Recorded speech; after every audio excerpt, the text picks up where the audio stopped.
you doing? Today I am coming live from Gilgil, Nakuru County at a project known as Gilgil Breeze, courtesy of Phinels Properties. These guys are not new on this channel. In fact, we have done some episodes with them since last year. And actually in this particular video, we want to look at between last year and now, what has happened, throughout that period. What kind of developments have we seen in this project of Gilgil Breeze? I met them when they were doing Gilgil Breeze Phase 4. Today, we are talking of Phase what? Phase 7, which is almost done. We headed to Phase 8 now. They are heading to Phase 8.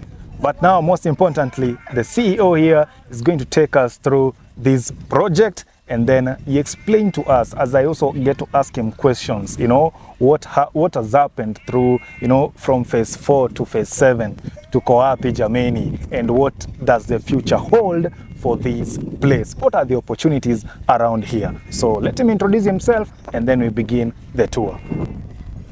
Ezra? Yes. Welcome back. Thank you. We're right here in Nagum, Glad Gilgil to Breeze. be here. Yeah. So it's been like a year now. Exactly, precisely. A lot has happened. Thank you for coming once again. Yeah. We're still pushing on. Yep. We're doing well. A lot of changes have happened in this place. Yes. Which we have all the time to take you slowly. Thank you. At least today we have a very friendly weather. Last time we were in a bit of a hurry. Yeah. The weather was not so good. Sure. So we'll start from right where we are standing. Yep. We can jump straight to it. We go straight on. Yes. To the left, Yes. this is a borehole. We've already done a borehole here. That is serving the community. This is the first development that we've done as a company towards the value addition of our projects. We had mentioned this is something that we were to do. We did it earlier this year. Sure.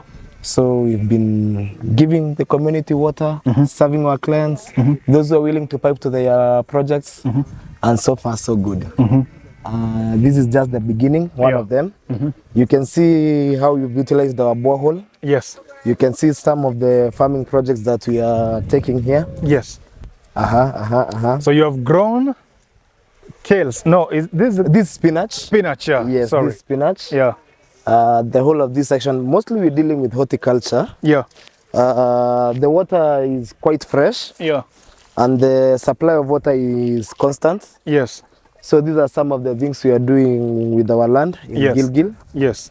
This is just one of them. This is one portion. As you can see, the area is quite huge. It is massive. How many acres is this? The one you have fenced here? This is 5 acres, Okay. whereby we are doing horticulture and we're supplying all these vegetables to Nakuru County. Okay. And the environs, Nakuru, Naivasha. Yeah, so it's something that came with the developments of us having this water here. Okay. Yeah. Also, we've done some fruit trees just that they are growing slowly. It's a few months, so not yet. Yeah. Unluckily, but by the time maybe I'm calling you next year or any other time soon, Yeah. we should be having some fruits to eat. Yeah. So in the middle there are fruits here. Yeah.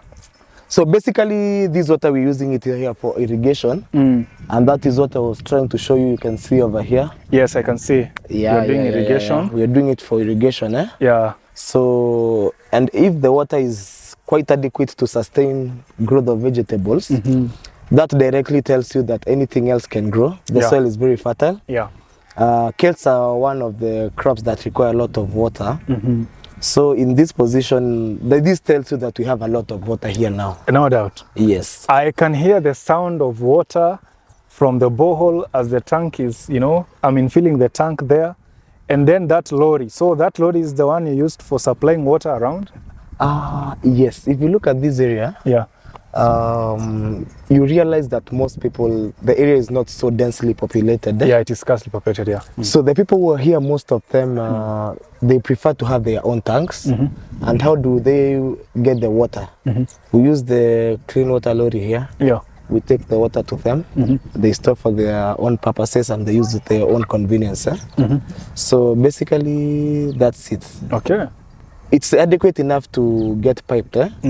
But now that there are not many people in the area, piping might be a bit of a challenge. Okay. Yes. So, but soon enough, as people are continuing to come, and some areas where there are already people who have constructed their houses, on their side, maybe piping to their direct pieces of land might be a bit easier. Yeah. Yeah, because as we are towards the end, we chose the end of the land. Yeah. Okay. Yeah. Wonderful. Yeah, I remember last year when we were here marketing these parcels of land as 1 acre, 2 acre, 5 acre blocks. Yeah. And you were telling me this is a 5 acre. Now, coming back 1 year later, I can clearly see, even in person, what a 1 acre is capable of, producing.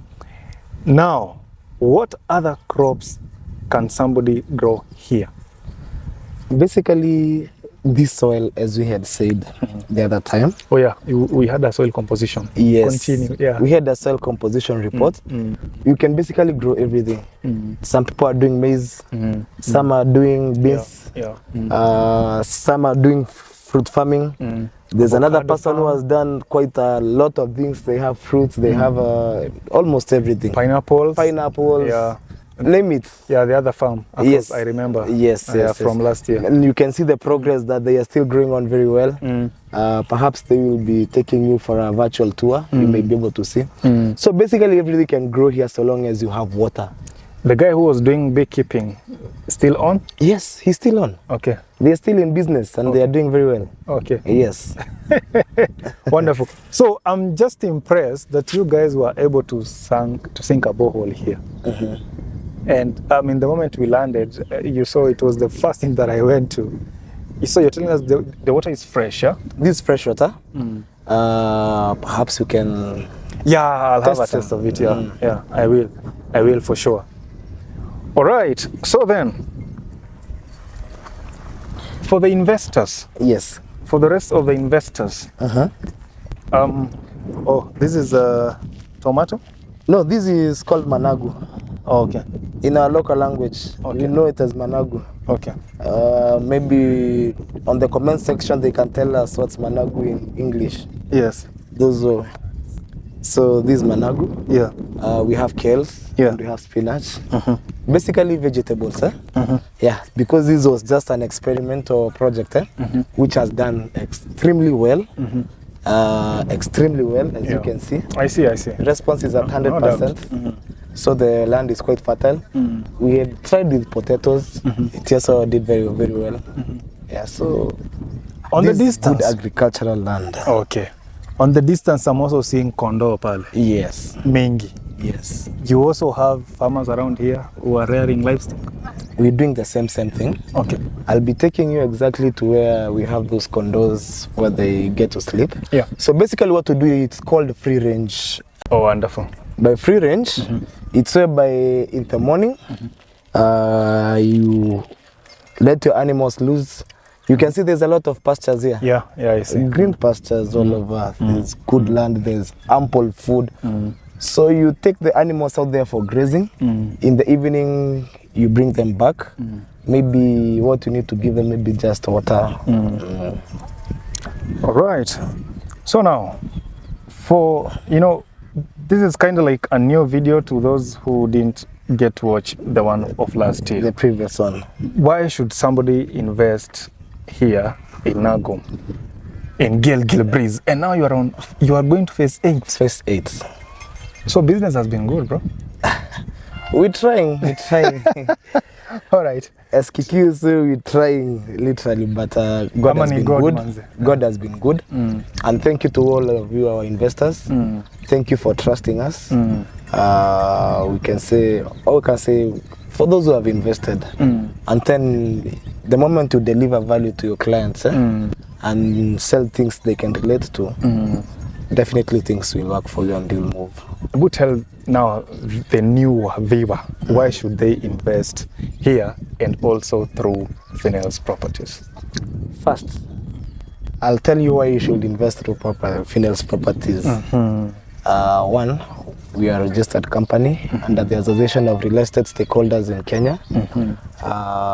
Phinels Properties is the only company that will give you your title deed within 30 days after you finished purchasing. I know there are people who have purchased with us from this platform, I know they are watching.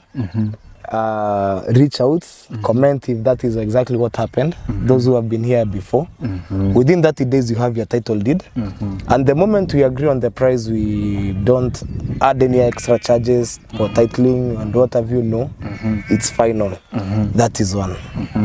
We a company that can be trusted, and we keep our word. All right. That is why you should invest with Phinels Properties. Okay.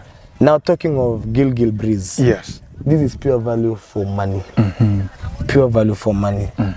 For those who weren't here in the last video, you remember me explaining to you we're approximately 5 kilometers from the way bridge. Yeah, direct. Yes, direct. Nakuru, Naivasha Nakuru highway. Yeah. We are at the way bridge, exactly 5 kilometers from the way bridge. You heard it. The president said Eldoret is now a city. The next plan was to make this road a dual carriage. So first, proximity to the road, it's quite near. Our prices are very fair. Yeah. And your return on investments, the kind of return on investment that you're expecting, it's quite good. Yeah. We'll have a one-on-one chat while we are seated. Perhaps I can do you some little math. You get to understand why I'm saying it's a good business venture. Okay. For a business person. Okay. Actually better than most businesses. Okay. Two, they say akiba hayozi, land appreciates day by day. That's another thing to note. Specifically this area, the rate of appreciation from our side, I can also say it's something else. Okay. Previously, you said phase 4. Yeah, we were at phase 4 now. We Phase are 4, we are at phase 200,000. Right now, we are at 300,000, hardly a year. Guys, So that is within a year, extraordinarily growth. yeah, yeah. That is for 50 by 100. I'm not specified to the other parcels. So appreciation in Gilgil Breeze is really doing well. Okay. Infrastructure coming in very fast. Already you can see the area now has electricity. Yeah. Back then we were just saying electricity on the We way. were just talking, yeah. If we are going to the other side, we get to see the developments of the structures that have come up, permanent settlements, investors that have come and invested in the area. Okay. And these are some of the reasons that's making the area grow very, very fast. Okay. I would urge anybody to come right now before either land runs out or either prices go. So Probably it's the land that may run out. yes, around here. Yes, very possible. So now, I also feel the place is kind of awesome for holiday homes. Yesterday I was at somewhere at Elementator here, just overlooking the lake. People are building holiday homes there. I think even here, if somebody can get a space and do one setup, I think it can also work. In fact, here you can do a ranch. Yeah, perfect. Whereby you have your house, Perfect, your dream house somewhere. You're doing some animal keeping, you're doing some farming projects, as you can see I'm doing here. That is one thing you can do. Perfect, yeah. Talking of holiday homes, we already have one investor who has done it. Okay. And we're going to see it. Okay. Yes. Okay. We're going there to see it physically. A person who has done a holiday home with a very good view towards the weighbridge. So once again, the temperature in this area, it's so conducive and so friendly. You'll find that so many people will prefer living in such areas. Yeah. And you want to run away from whatever you're used to out there in Nairobi, in Nakuru town, unataka mahali pa kujificha tu. This is a good place for sure. Right. Yeah.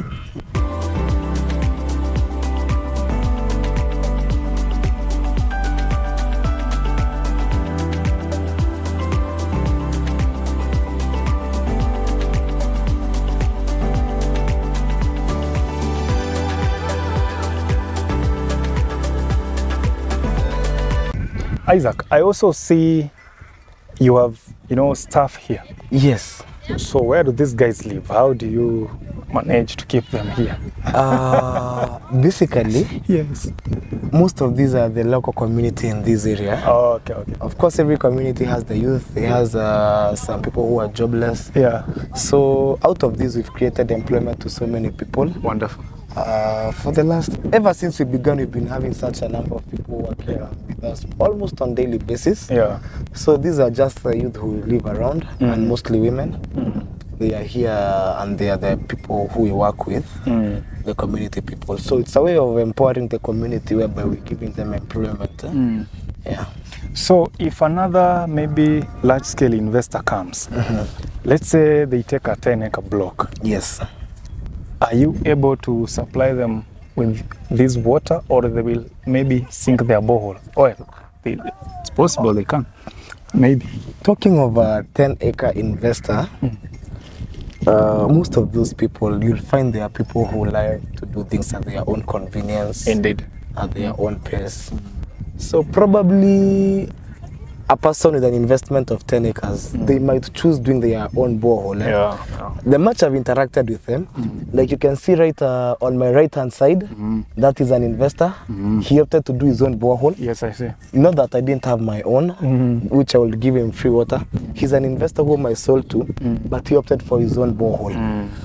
Most of these investors, they like doing things at their own pace. Okay. Of course, when it comes to working with things that you have to engage other people, you might find maybe today our vehicle, our driver didn't report to work. It might be an inconvenience, and you're using it to work.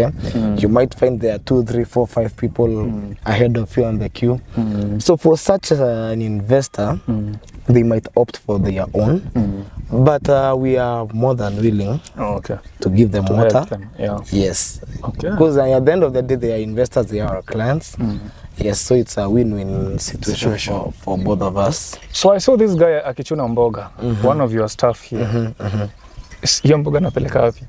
Hiyo atakula, hata nyinyi mtapakiwa mkule. Okay. Mingi huku. Okay. Yeah, ni mingi. All right. And by the way, this is organic farming, Yeah. Yeah, here we engaging in organic farming, as you can see. Yeah.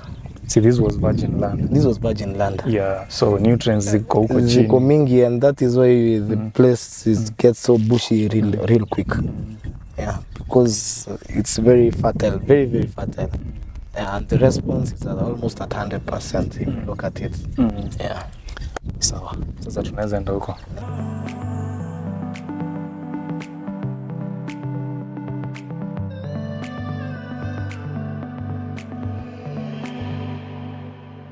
So, as I was telling you, investors are coming in.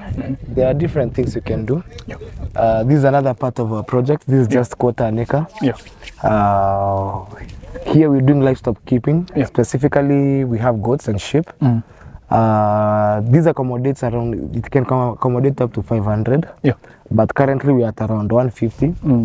So as I told you, they do free range. So saizi hatutawapata. Wanakuja hapa. Wanalala hapa ndani. Wale huko. Ndio wale pale. At least wameenda kula tu around. So this is what we chose to do with quarter an acre. This is what we can do with quarter an acre.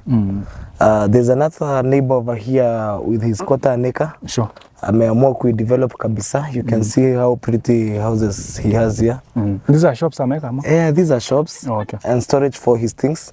Yeah, he has another portion elsewhere. So he's doing some farming here. Unaona ni water tank. Tunamletega tu maji hapa, as I was saying. All we need is just a water tank. Kuna storage. Akiwa manage kujenga. You can see all the amenities are on site. This electricity. Power lines, they are legit. So anything. They are all here. Quarter an acre. So that's our project, Gilgil Breeze. And thank you for taking an entire day to be with us. It's been quite some time, but I've learned a lot. Tumekula asali. Asali tumekula, tumebeba mboga. Tumebeba mboga. Tumekula asali. I mean, it has been a land of natural things. So here, this is the best place to come. So now Aizo, having walked around, Aizo is a short form for Isaac. Sure. So having walked around, having taken us through some of the projects that are here, We have seen the developments from last year and now. I mean, a lot that is built here now was not there. Then it was just bare land. But we have seen developments happen. For the newer interested investors, maybe now it's time you tell them how much are you selling the parcels from plot even up to 5 acre blocks. Okay. Currently a 50 by 100, that is an eighth of an acre. Yeah. If you want to buy it on cash, we have few portions remaining for phase 7 where we are. We're selling at 280,000 cash, 300,000 in installments, which we have very few pieces, but we're launching phase 8 very soon. Okay. It will be going for 300,000, Okay. 330,000. But kunazos, as I said, the phase 7, a few remaining portions. Okay. Yes, so let's continue. We can talk about quarter an acre. We have very few of them once again. Quarter an acre going for 50,000. We have only 2 pieces. So what we have currently, it's 1 acre. And we concentrated on doing 1 acre parcels. Yeah. 50 by 100s. It's either you're buying half an acre, it's either you're buying 1 acre, it's either you're buying a 50 by 100, it's either you're buying an entire 5 acre parcel. Okay. Because we realize that is where most people are falling. Yes. Either 1 acre, it's either you want 1 acre, it's either you want a 5 acre parcel or you want a couple plots. Okay. So if you want 2 plots, tunakushikanishia tu. Yeah. So that is how we're doing it of late. So 1 acre currently it's going for 1.3 million, and 1.35, that is 1,350,000. Yeah. For installments. 5 acre parcel of land, it's going for 5.5 million cash, and if you're to buy it installment, it's going for 5.7. Yes, so the place is still growing. Yeah. Land is still adding value. Yeah. It's still appreciating, and investors are still coming. Back then, I think a year ago, we were at around 4.8. Yeah. We are around, When we were marketing. yes, we were at around 4.8. So, Yeah. Yeah. but now we've done all this, so there's a lot that is going on. Yeah. So it's now the right time. Please Okay. come. Wonderful. Yes. So thank you, Aizo.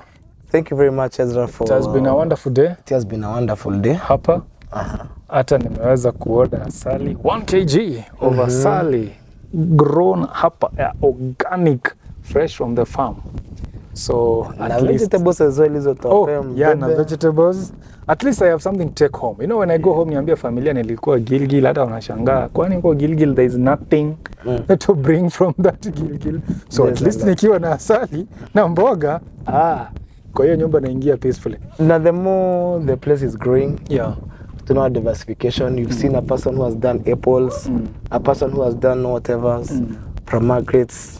So probably by the time unakuja next time you'll have more to carry. So. Yeah, people are still doing their thing here. Yeah. So our esteemed viewers, now we've come to that point whereby we get to introduce the entire team. I know most of you will interact with maybe part of these and others who are not here with us. So it's very important I brought them to you. I will present to you Phinels Properties entire team. Of course, I've introduced myself, I've been on camera but for those who aren't there, I'm Isaac Mureithi, Director Phinels Properties. So we'll start from the extreme left, whereby each and every member will get to introduce themselves. You can get to know them at personal levels and get to engage. Yes, let's start from you, kindly. Jambo, I'm Joyce Ngobia, Phinels. I'm head of sales, Phinels Property. How are you? My name is David, Operations Manager, Phinels Properties. Najua tumepatana, tumeongea na tutazidi kuwaletea a very great project with us. Thank you. Hello, my name is Grace Murigo, Head of Digital Marketing. I would like you to follow us on all our social media handles, that is Phinels Properties, on Facebook, on Twitter, that is X, on Instagram, and also on TikTok. Thank you.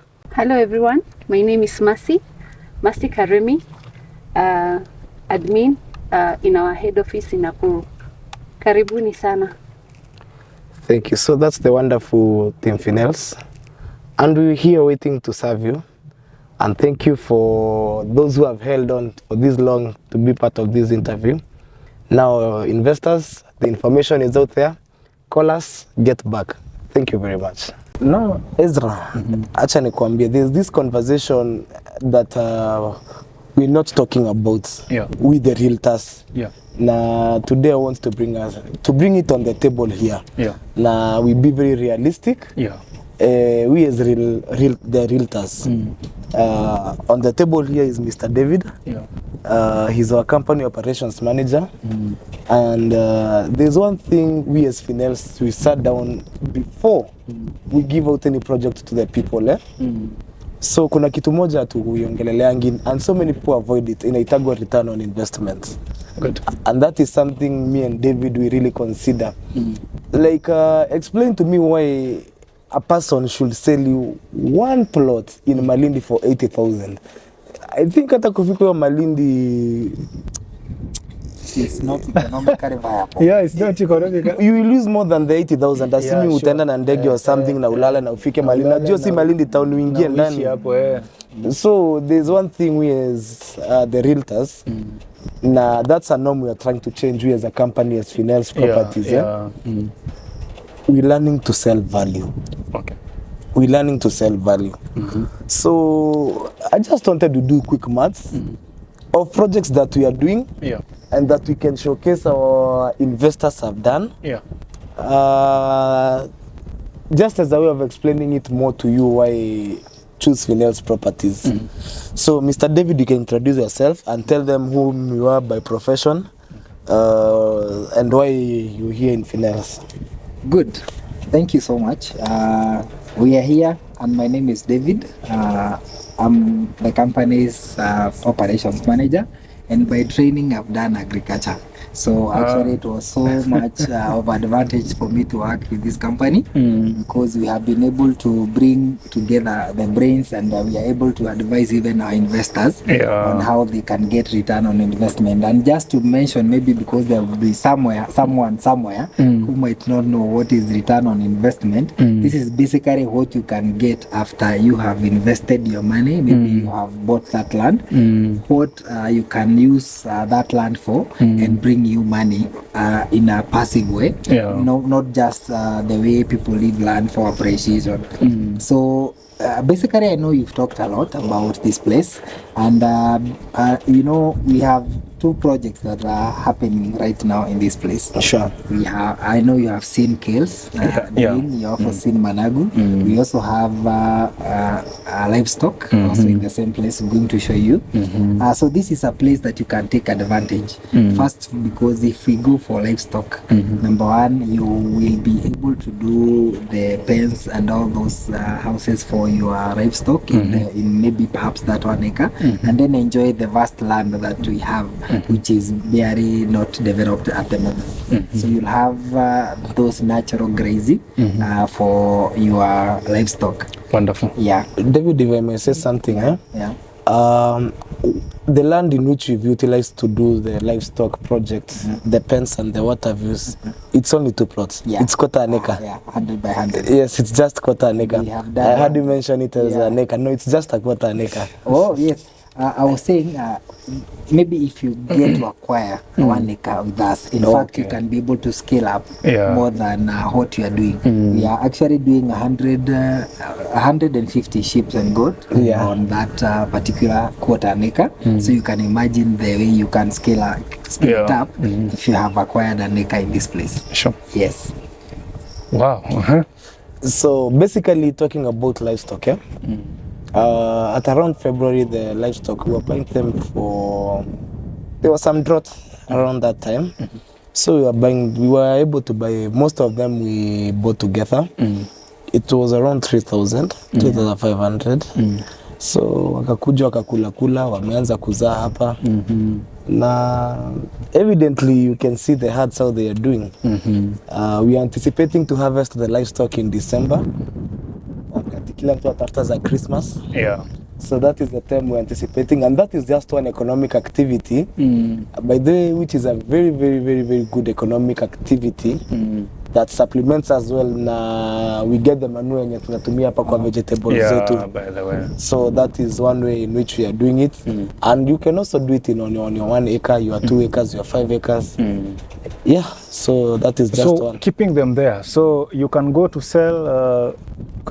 You can become a supplier kwa butcheries wenye wanataka nyama ya mbuzi, nyama ya kondoo. Mbuzi wako beba uenda kichinjio asubuhi utauza. Yes. We are just like how many kilometers From the kichinjio. Alabata hapa Abata iko karibu yeah, the Gilgil kichinjio. Yeah. Completely near.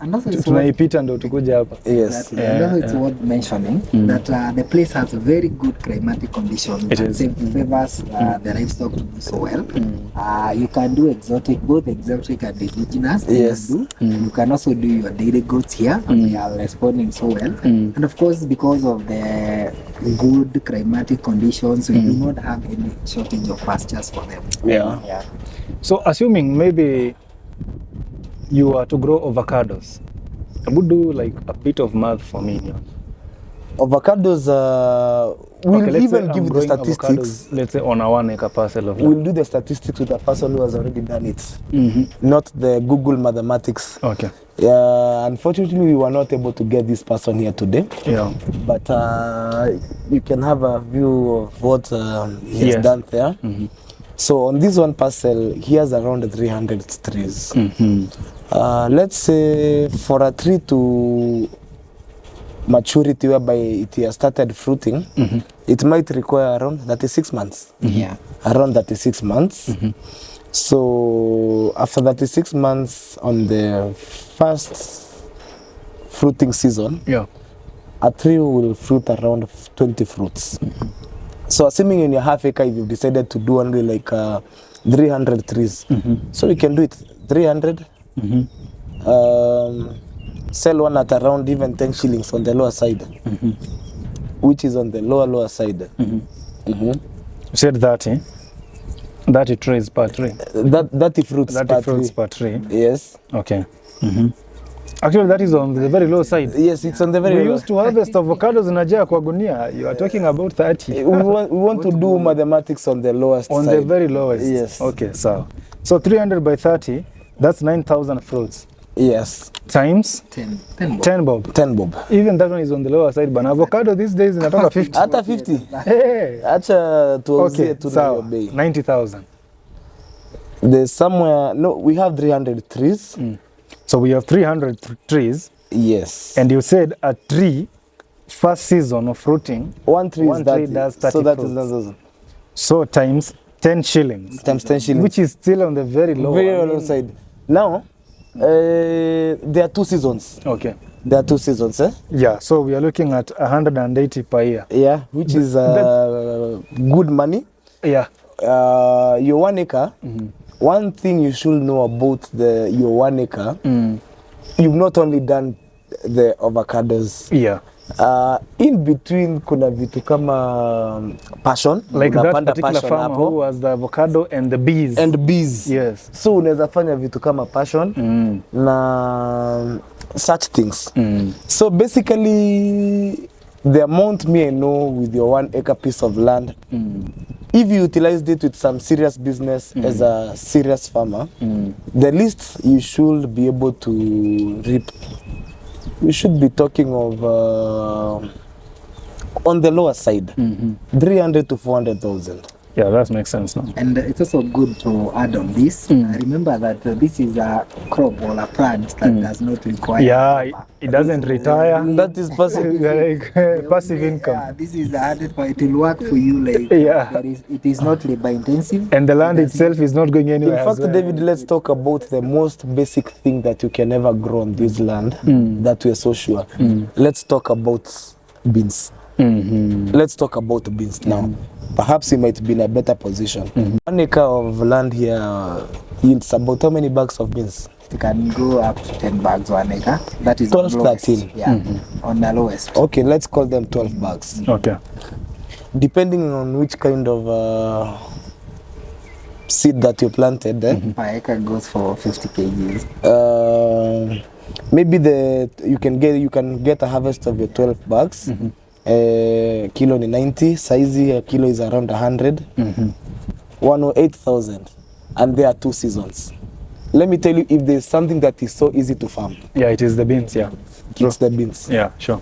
So that is even one of the most basic and traditional crops. Let's not even talk about maize. That is the most basic that you can do. Yeah. Maharagwe itaji hata fertilizer. Yeah. And to just take 3-4 months. Actually, here So in fact, Gilgil, if you have 2 water seasons. like you guys, you can even do Ours is 3 continuous. times a year. you'll be continuous in Ours is continuous. continuous Yeah, in ours is season. continuous. Nah? Now we saying for a case scenario of that person out there who doesn't have a borehole like ourselves. They have 2 seasons. The community, seasons. whatever the community is doing around, and other crops that can do very well, potatoes, onions. Let me tell you, the least you can get from your 1 piece of acre, I'll comfortably say here it's to 50,000 if you just plan it well. And if you go to some extra miles and do the kind of projects that we're doing a bit professionally, you can even reap up to $500,000 in a year. Yeah. Depending on the amount you're willing to invest. All right. Yeah. So. If you would like maybe a small breakdown of whatever we are doing on our kales. Oh, yes. I mean, that's why I asked. So where do you, because you can't feast on all this on your own. You must be selling them. You must be doing business. We've become quite popular suppliers for people around Nakuru. By the way, you can call us. We'll give you our farm number. Yeah. You can order for fresh and organic vegetables. Yeah. We have a lot of it. Currently, we are selling a kilo at 30 shillings. Yeah. And there was a time I was selling at 100. At 100, Just, we even sold at 70 shillings. Yeah. All right. Yeah, so we're selling currently at 30 shillings. Okay. It's really fresh, and you can see it's growing in some very good areas. There are no chemicals we're using here. So probably we harvest around close to a ton on a daily basis. Folks, see you in another video, especially from Phinels. Hopefully FSA itakuja bado tuwapee mbuzi Tutawapea. wakinunua, si ndio? Tutawapea. Na hiyo bado tutakuwa hapa. All right, see you when they will be awarding the titles plus the mbuzi. The mbuzis. Thank you. Thank you.